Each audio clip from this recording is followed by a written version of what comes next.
Un récent sondage Gallup révèle que l'enthousiasme pour les élections générales de novembre ici aux États-Unis est moyen parmi les électeurs. Mais certaines personnes ont déclaré au service hispanophone de la VOA que le vote est un droit qu'il ne fallait pas prendre pour acquis. Le vote est en quelque sorte le moyen le plus fondamental de faire entendre sa voix.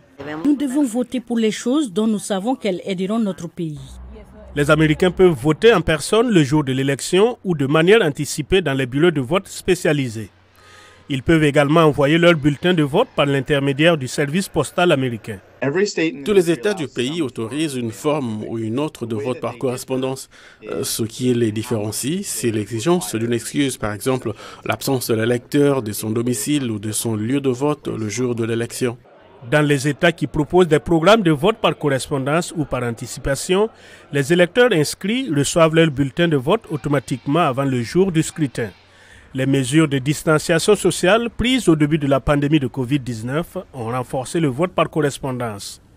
Les démocrates étaient plus nombreux que les républicains à l'adopter lors des scrutins de 2020 et 2022, d'après les enquêtes de Pew Research. Le président Joe Biden a toujours eu le même discours sur la question.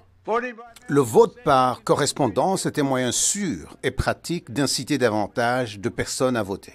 Son prédécesseur, Donald Trump, qui se présente de nouveau à l'élection présidentielle, a exprimé à plusieurs reprises sa crainte que le vote par correspondance ne donne lieu à des fraudes. Le vote par correspondance est une bonne chose. Le vote universel par correspondance est très mauvais.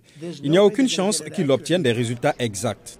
Mais depuis 2023, plusieurs élus républicains ont insisté sur la nécessité pour les électeurs d'utiliser toutes les formes de vote. Donald Trump s'y est également montré ouvert. Le 9 mai dernier, il a souligné sur sa plateforme Truth Social que le vote par correspondance, le vote anticipé et le vote le jour de l'élection sont tous de bonnes options. Les groupes qui tentent de mobiliser les électeurs républicains disent qu'ils veulent amoindrir l'avantage que les démocrates ont acquis en matière de vote par correspondance. Plus nous pourrons faire participer des électeurs au vote anticipé, au vote par correspondance grâce à nos efforts, plus nous serons en position de force le soir de l'élection. Le comité démocrate de campagne législative a déclaré à la VOA qu'il ne pensait pas que les électeurs républicains seraient convaincus de changer d'avis.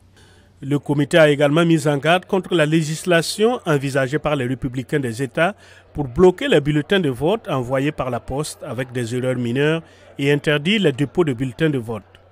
Les experts affirment qu'il n'est pas facile de prédire l'impact que le vote par correspondance pourrait avoir sur les résultats des élections de cette année.